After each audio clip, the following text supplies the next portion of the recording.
자, 에베소서 말씀을 통해서 우리 교회여 일어나라 라는 주제로 하나님 말씀을 함께 나누고 있습니다. 이 말씀을 통해서 우리 평촌교회가 나아갈 영적 방향에 대해서 하나님께서 인도해 주실 것을 기대합니다. 오늘은 교회여 일어나라 세 번째, 그리스도 안에서 선한 일을 하는 교회라는 제목으로 하나님 말씀을 함께 나누겠습니다. 오늘 본문의 1절 말씀 우리 같이 한 번 더 읽어보도록 하겠습니다. 1절입니다. 시작. 그는 허물과 죄로 죽었던 너희를 살리셨도다. 아멘. 자, 바울은 우리가 허물과 죄로 죽었던 존재라고 말합니다. 이 허물과 죄로 죽었다라고 하는 것은 영적인 죽음을 의미합니다. 여러분, 육적인 죽음이 있죠. 이 세상에 사는 모든 사람은 누구나 예외 없이 한 번 태어나고 한 번 죽음을 맞이합니다. 이것은 하나님께서 정하신 것입니다. 이것을 피해갈 수 있는 사람은 단 한 사람도 없습니다. 우리는 한 번 태어나고 한 번 육적인 죽음을 다 맞이하게 될 것입니다. 그런데 이 육적인 죽음만이 있는 것이 아니라 영적인 죽음이 있다라고 하는 이 사실을 우리는 분명히 알아야 합니다. 영적인 죽음은 무엇입니까? 영적인 죽음은 하나님과 분리가 되는 것입니다. 여러분, 이 하나님과 분리가 되는 영적인 죽음은 육적인 죽음보다 더 중요하고 심각하다는 것을 알아야 합니다. 왜냐하면 하나님과 분리가 된다는 것은 구원받지 못한다라는 것을 의미합니다. 하나님과 분리가 된다는 것은 영원히 지옥에서 고통받게 된다라는 것을 의미하기 때문입니다. 여러분, 우리는 지옥에 대해서 분명히 알아야 합니다. 지옥을 가볍게 여겨서도 안 되고 또 무시해서도 안 됩니다. 여러분, 이 지옥에 대해서 여러분에게 말씀을 드리는 것은 여러분을 무섭게 하거나 두려움을 심기 위해서가 아닙니다. 우리가 천국에 대한 소망을 갖고 믿음 생활을 하듯이 우리의 신앙생활 안에서는 지옥에 대한 경각심도 함께 반드시 있어야 합니다. 미국에서 1700년대 1차 대각선 운동이 일어났던 때입니다. 많은 사람들이 회개하고 주께로 돌아오는 이 부흥이 일어났던 때에 이 조나단 에드워즈라는 목사님이 귀하게 쓰임을 받으셨습니다. 한 번은 목사님께서 교회에서 성도님들에게 이런 제목으로 설교를 하셨습니다. 진노하신 하나님의 손 안에 있는 죄인들. 이 설교의 내용은 언제든지 지옥에 떨어질 수 있는 그 죄인을 하나님께서 붙들고 계셔 주시고, 하나님의 그 은혜 안에 구원의 은혜를 누리지 못한다면 그 지옥에 떨어져 영원한 고통을 받을 수 있다라는 내용이었습니다.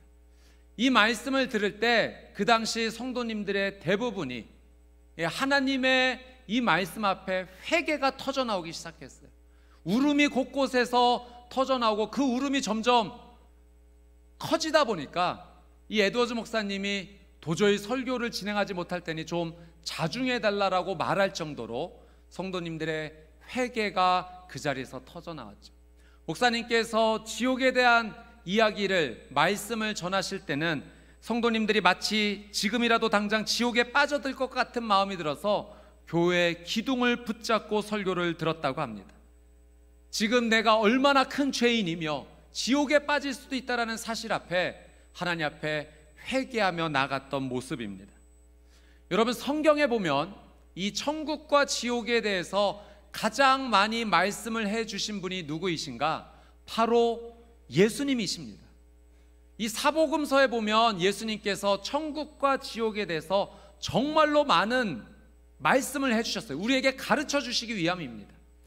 예수님께서 천국과 지옥에 대해서 이렇게 많이 말씀을 하셨다는 것은 어떤 이유겠습니까? 그만큼 예수님이 천국과 지옥을 정확히 알고 있다는 것이죠. 당연합니다.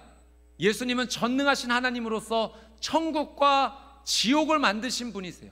예수님보다 천국과 지옥에 대해서 더 정확히 알 수 있는 사람은 없습니다. 그러니 우리는 예수님께서 말씀해 주시는 이 천국과 지옥에 대해서 분명히 귀를 기울여야 합니다. 예수님께서는 부자와 거지 나사로의 이야기를 통해서 이 지옥에 대해서, 천국에 대해서 우리에게 말씀해 주셨습니다. 우리가 지옥에 대해서 분명히 알아야 할 세 가지 사실이 있습니다. 첫 번째, 지옥에는 불이 있다는 겁니다. 예수님께서는 이 지옥에 영원히 꺼지지 않는 불이 있음을 말씀하셨습니다. 그래서 그곳에서는 벌레도 죽지 않고 불도 꺼지지 않는 곳이다 라고 가르쳐 주셨죠. 두 번째, 우리가 지옥에 대해서 예수님을 통해 알 수 있는 것은 이 지옥의 시간은 영원하다라고 하는 사실입니다. 예수님께서 이 지옥의 불이 영원히 꺼지지 않는다라고 하셨습니다. 여러분, 우리는 이 영원이라는 시간의 개념에 대해서 좀 진지하게 접근할 필요가 있습니다. 이 영원이라는 시간이 얼마나 긴 시간인가? 여러분, 이렇게 한번 생각해 볼 수가 있습니다. 하나님께서 우리 지구상에 흙 한 톨을 다른 곳으로 이렇게 옮겨주시는 겁니다. 이 한 번에 흙 한 톨을 옮겨주시는 것을 1000년에 한 번씩 하나님께서 하셨다라고 한번 생각해 봅시다. 여러분, 아주 오랜 시간이 걸리겠지만 언젠가는 이쪽에 있었던 지구의 모든 것이 반대쪽으로 다 옮겨지게 되는 그런 때가 오지 않겠습니까? 영원이라는 시간은 이것이 이렇게 옮겨지는 시간마다, 1000년에 한 번씩 흙 한 톨이 옮겨지는 시간마다 그보다도 훨씬 더 긴 시간이다라고 하는 사실이죠. 여러분, 지옥의 불은 영원히 꺼지지 않는다라고 분명히 예수님 말씀하셨습니다. 세 번째, 우리가 지옥에 대해 알아야 할 사실은 지옥에 가지 않을 기회는 오직 우리 육체가 살아있을 동안에만 가능하다라고 하는 사실입니다. 여러분, 육체가 죽은 이후에는 기회가 없습니다. 그러니 우리가 살아있는 동안에 이 복음에 대한, 하나님의 구원에 대한 소식을 듣고 지금 살아있을 때 믿음의 결정을 내려야 합니다. 우리가 죽고 나서는 그 기회가 주어지지 않는다는 거죠. 이 부자와 거지 나사로의 이야기에서 부자는 살아있는 동안에는 천국에 갈 수 있는 기회를 얻지 못했어요. 그래서 그가 죽은 후에 지옥에서 엄청난 고통 가운데 있다라고 하는 것을 말씀을 통해서 봅니다. 이 고통이 얼마나 심했던지 한 가지 부탁을 하죠. 죽은 나사로를 자기 형제들에게 좀 보내달라는 겁니다. 그래서 이 지옥에 오지 않도록 살아있는 동안에 기회를 얻게 해달라고 이야기를 하지만, 죽은 자가 가서 다시 이야기한다 해도 그들은 믿지 않을 것이다. 지금 그곳에 이미 복음과 선지자들이 있으니 그때 믿어야 된다라고 거절을 당합니다. 여러분, 바울이 정말 복음을 위해서 어떻게 보면 미친 듯이 복음을 전하지 않았습니까? 그 이유가 있어요.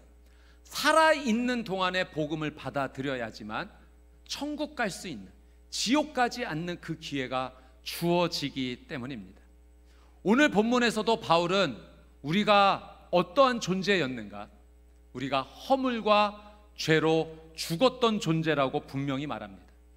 우리는 어떤 죄를 지었는가, 바울이 말씀을 통해서 조금 더 자세하게 설명하는데요. 2절 3절 말씀 같이 한번 읽어보도록 하겠습니다. 시작. 그때 너희는 그 가운데서 행하여 이 세상 풍조를 따르고 공중의 권세 잡은 자를 따랐으니 곧 지금 불순종의 아들들 가운데서 역사하는 영이라. 전에는 우리도 다 그 가운데서 우리 육체의 욕심을 따라 지내며 육체와 마음에 원하는 것을 하여 다른 이들과 같이 본질상 진노의 자녀이었더니.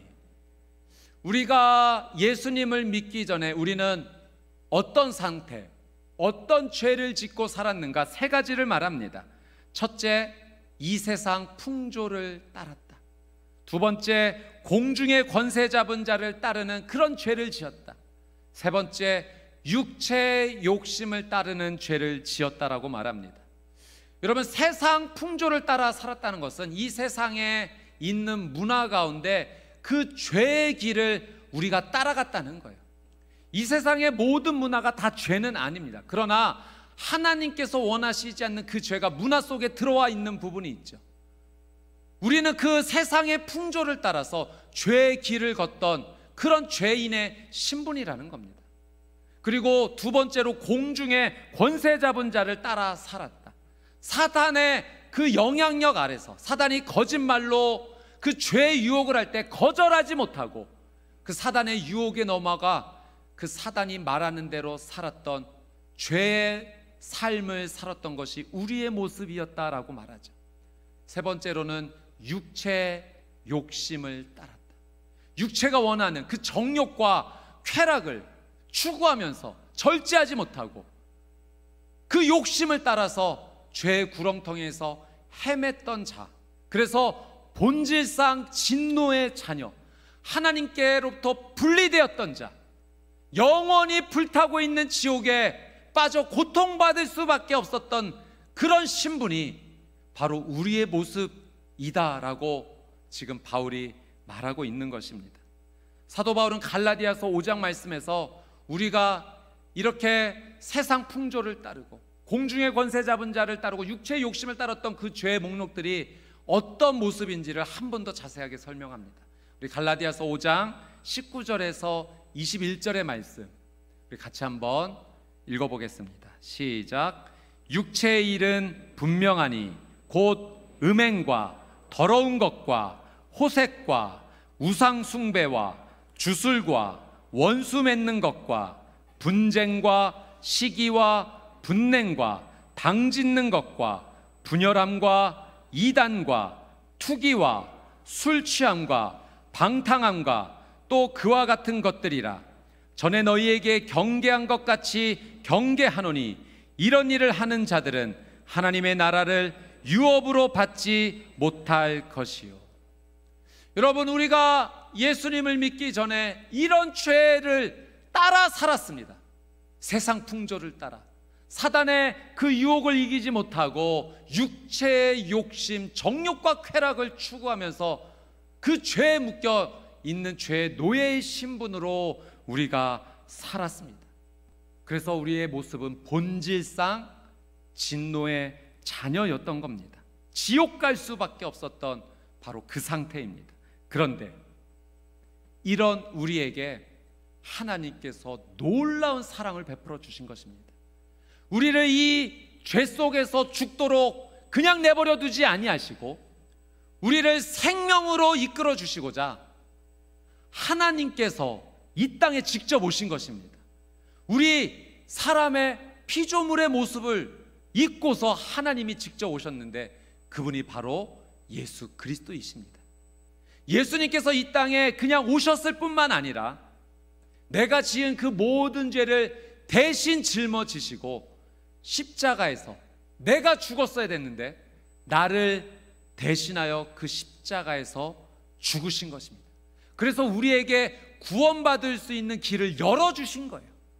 예수님께서 나의 모든 죄를 대신해서 십자가에서 죽으셨다라는 그 사실을 믿는 사람은, 그래서 예수님이 나의 구원자라는 사실, 나의 그리스도 메시아라는 사실을 분명히 고백하는 자에게 하나님께서 구원받을 수 있는 그 놀라운 생명의 길을 우리에게 열어주신 것입니다.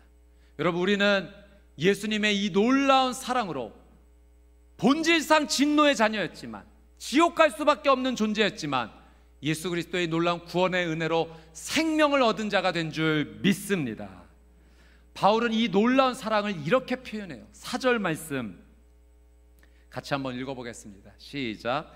긍휼이 풍성하신 하나님이 우리를 사랑하신 그 큰 사랑을 인하여. 예수님의 이 십자가 사랑을 어떻게 표현했는가? 긍휼이 풍성하신 하나님이 우리를 사랑하신 그 큰 사랑이다라고 말합니다.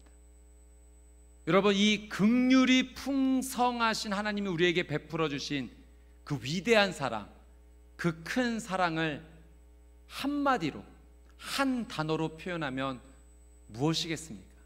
그것이 바로 은혜입니다. 여러분, 은혜는 이런 거예요. 받을 자격이 없는 자에게 베풀어 주시는 일방적인 사랑입니다. 이 놀라운 사랑을 받을 자격이 단 하나라도 있는가? 없다는 겁니다. 하나님의 이런 사랑을 받을 공로가 나에게 있는가?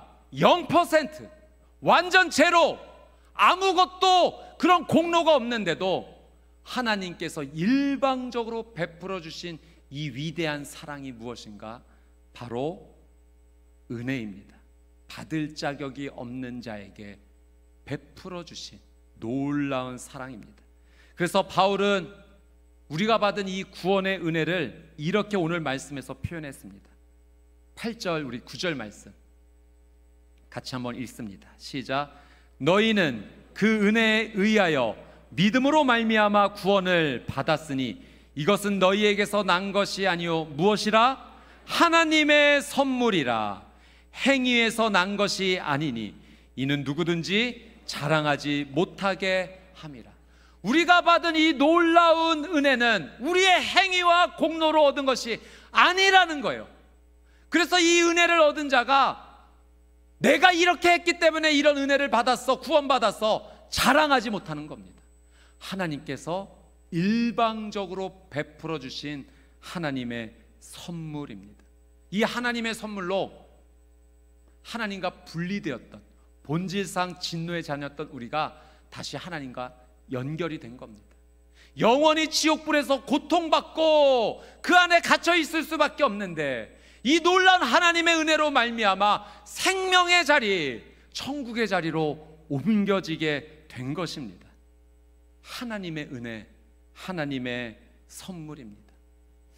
여러분, 이 은혜를 어떻게 하면 우리 성도님들에게 조금 더 쉽게 설명할 수 있을까? 이런 상황을 한번 생각해 보았습니다. 여러분, 지금 내가 학교에 있는 한 여학생이라고 한번 생각해 보십시오. 그 학교에 정말 잘생기고 키도 크고 또 공부도 잘하는, 또 집안도 아주 훌륭한, 너무너무나 모든 사람이 다 좋아하는 오빠가 한 명 있었습니다. 그런데 어느 날 비가 내리네요. 근데 우산을 갖고 오지 않은 겁니다. 그래서 비가 한참 내려서 이제 집에 가지 못해서 안절부절 하는데 그 오빠가 우산을 쓰고 나를 기다렸던 겁니다. 그리고 우산을 내게 씌워주면서 내가 집까지 바래다 줄게 라고 말하는 겁니다. 그러면 이런 생각이 들죠. 아니, 왜 오빠가 나에게 이런 친절을? 도저히 이해가 되지 않는 거예요. 그렇게 너무 당황해서 걸어가고 있는데 자동차가 쌩 하고 지나가는데 흙탕물이 튀기는 겁니다. 그때 오빠가 나를 보호해주면서 그 모든 흙탕물을 다 받아내는 겁니다. 이상해요. 왜 오빠가 나에게 이런 친절을? 너무 미안한 마음이 들어서 세탁비라도 좀 드리겠다라고 말하니까 오빠가 세탁비 거절하면서 대신 이렇게 말하는 겁니다. 대신 내일 나 한 번 더 만나주고 나랑 커피 한잔 할래? 아니, 오빠가 커피숍 차리고 싶다고 하면 내가 차려줄 의향도 있었는데 나랑 같이 커피도 마시고 따뜻한 이야기도 하고 오빠가 커피 값을 낸다고요? 이것이 은혜입니다. 받을 자격이 없는 자에게 베풀어주는 아주 일방적인 놀라운 사랑입니다. 여러분, 미국 성공의 사제인 폴잘이라는 사제가 이 하나님의 은혜를 아주 탁월하게 표현하고 정의를 했습니다. 자막 한번 보여주시겠습니까? 우리 같이 한번 읽어보겠습니다. 시작. 은혜란 신세를 갚을 수 없는 당신이 받는 사랑이다. 은혜란 아무것도 한계 없는 당신이 받는 사랑이다.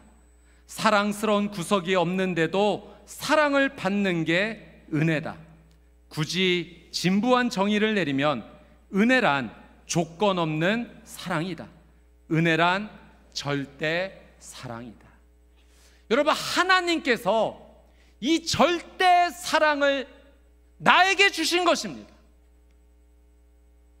그 은혜를 받을 자격이 조금도 없는 본질상 진노의 자녀였던 나에게 하나님께서 말도 안 되는 사랑을 쏟아부어 주신 것입니다. 예수님을 보내주셔서 내 모든 죄를 대신 감당하여 십자가에서 대신 죽어주심으로 말미암아 나의 죄 문제를 해결해 주신 거예요. 그 사실을 믿기만 하면, 다른 행위를 요구한 것이 아닙니다. 어떤 공로를 세우라고 한 것이 아니에요. 그냥 그 사실을 믿기만 하면 지옥에 가지 아니하고 영원한 지옥불에 빠지지 아니하고 하나님의 이 놀라운 생명에 참여할 수 있는 길을 베풀어 주신 겁니다. 이 은혜를 어떻게 설명할 수 있을까요? 여러분, 우리는 이 하나님의 놀라운 은혜를 받은 자들인 줄 믿습니다. 하나님이 베풀어 주신 은혜를 감사함으로 받아들이고 주님 앞에 믿음으로 나가는 저와 여러분이 되시기를 주님의 이름으로 축복합니다.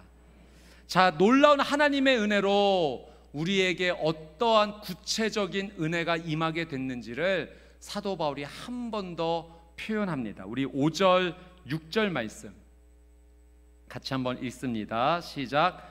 허물로 죽은 우리를 그리스도와 함께 살리셨고 너희는 은혜로 구원을 받은 것이라. 또 함께 일으키사 그리스도 예수 안에서 함께 하늘에 앉히시니. 여러분, 이 두 구절의 말씀 가운데 중요한 세 가지 은혜를 누리는 우리의 모습이 나타나는데요, 바울이 이렇게 표현합니다. 우리는 그리스도와 함께 살아났고 그리스도와 함께 일으켜졌고 그리스도와 함께 하늘의 보좌에 앉게 되었다는 겁니다. 여러분, 하나님께서 예수님에게 그 십자가 위에서 베풀어 주신 은혜가 있어요. 예수님께서 우리의 모든 죄를 대신 감당하시고 십자가에서 내가 죽을 죽음 대신에 대신 죽어 주셨을 때 하나님께서 예수님을 그냥 두지 않으셨어요. 첫 번째로 예수님을 살리셨습니다. 두 번째로 예수님을 하늘로 승천시키셨어요. 세 번째로 그 예수님을 하늘 보좌 우편에 앉게 하셔서 모든 나라와 모든 세상, 우리를 통치하게 하셨습니다. 하나님께서 예수님에게 베풀어 주셨던 이 놀라운 은혜를 동일하게 우리에게도 허락해 주신 것입니다. 예수님께서 부활하실 때 우리도 함께 부활하는 은혜를 하나님께서 주신 것이고, 하나님께서 예수님을 승천하시는, 일으켜 주시는 그 은혜를 주실 때 우리도 함께 예수님과 함께 승천하게 되는 그 놀라운 은혜를 누리게 되는 겁니다. 그리고 예수님께서 그 하늘 보좌에 앉아 통치하실 때 우리도 예수님과 함께 앉을 수 있는 놀라운 은혜를 허락해 주셨다는 거죠. 여러분, 오늘 말씀에 함께라는 단어가 너무나도 중요합니다. 이 함께 한다는 것은요, 연합한다라는 의미인데요, 사도 바울도 이 연합에 대해서 한번 설명한 적이 있습니다. 여러분, 이 연합의 의미에는요, 원어에는 접목한다라는 그 의미가 담겨져 있어요. 여러분, 접목이 무엇입니까? 여러분, 그 종과 질이 다른 어떤 한 나뭇가지가 원나무에 새롭게 붙게 되면 그 원나무와 하나가 되어서 접목이 되어서 연합이 되어서 같은 그 종과 질로 변화되는 것이 접목이에요. 여러분, 우리가 예수님을 나의 구원자로 고백하면, 이 믿음을 주께 올려드리면 하나님께서 우리에게 어떤 은혜를 주시는가? 예수님과 함께 할 수 있는 은혜 주신다는 겁니다. 예수님과 연합할 수 있는 은혜 주신다는 겁니다. 예수님과 접목되는 은혜, 예수님과 완전히 하나가 되는 은혜를 우리에게 주시는 거예요. 그래서 예수님께서 부활의 은혜를 누리시면 우리도 부활의 은혜를 누리고, 예수님께서 하나님께 들림받는 은혜를 누리면 우리도 그런 은혜를 누리게 되고, 예수님께서 하늘 보좌에 통치하시는 그 놀라운 은혜의 자리에 우리도 예수님과 하나가 되어 그 은혜를 누리는 자가 된다는 겁니다. 우리가 받은 이 은혜가 얼마나 위대한 은혜입니까? 설명할 수 없는 은혜예요. 그냥 단순히 지옥 갈 자가 천국 가게 되었다는 정도가 아니에요. 예수님과 완전히 하나가 되어 연합하여 접목되어서 그 예수님께서 누리시는 은혜를 동일하게 누릴 수 있도록 하나님께서 우리에게 그 사랑을 베풀어 주신 것이죠. 구원의 은혜는 이루 말할 수 없는 놀라운 하나님의 사랑입니다. 사도 바울이 이 은혜 앞에 얼마나 감격했던지, 여러분 그의 서신서를 보면 예수 그리스도와 함께라는 표현이 너무나 절절하게 나옵니다. 그래서 갈라디아서 2장 20절 말씀에 내가 그리스도와 함께 십자가에 못 박혔나니.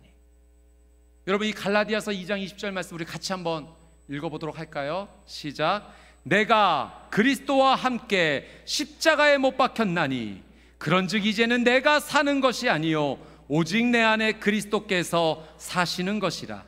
이제 내가 육체 가운데 사는 것은 나를 사랑하사 나를 위하여 자기 자신을 버리신 하나님의 아들을 믿는 믿음 안에서 사는 것이라. 아멘.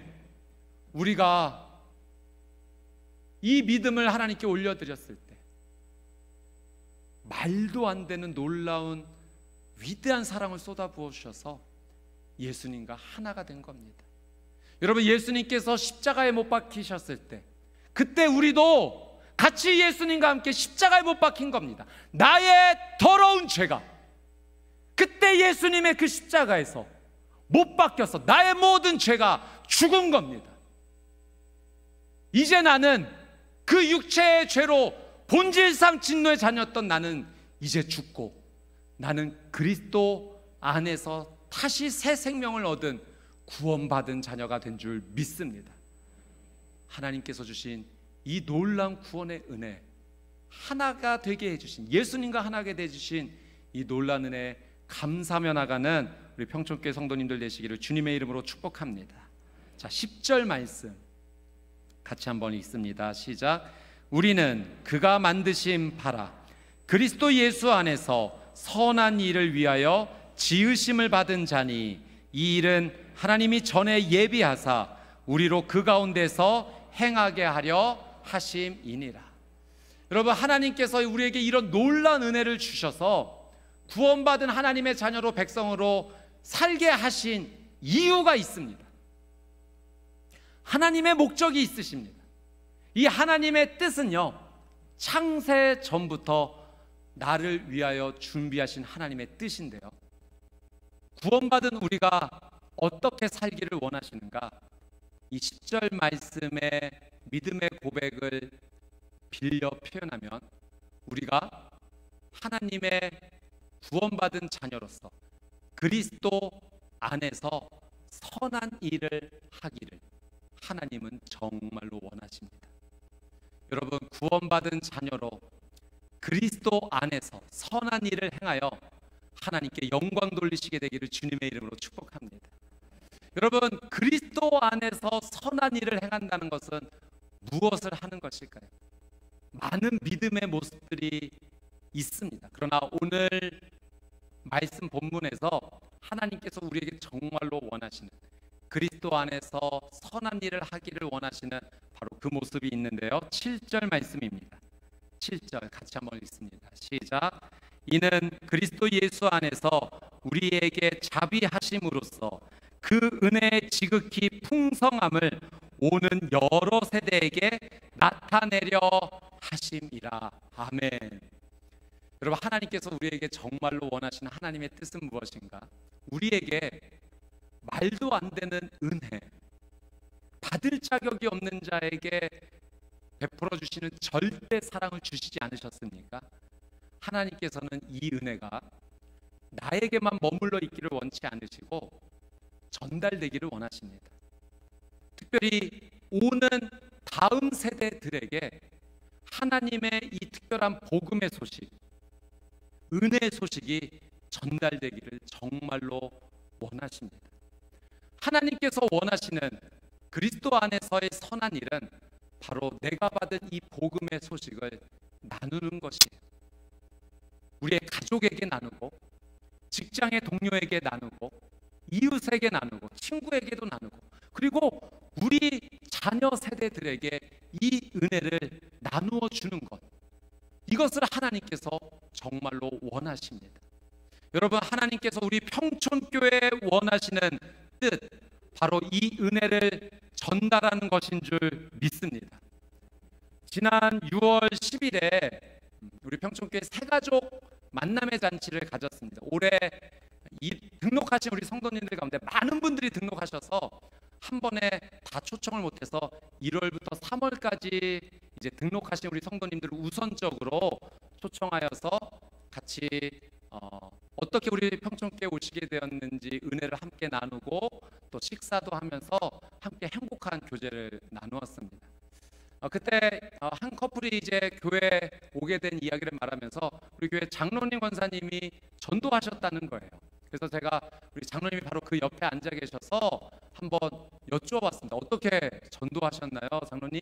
여쭤봤더니 이제 장로님 인직 받으면서 한 명을 이제 전도하고자 하는 마음이 있으셨는데 갑자기 하나님께서 한 사람을 떠올리게 하신 것입니다. 그래서 그 전에는 전혀 이런 대화를 하지 않다가 그냥 가볍게 교회 다니세요?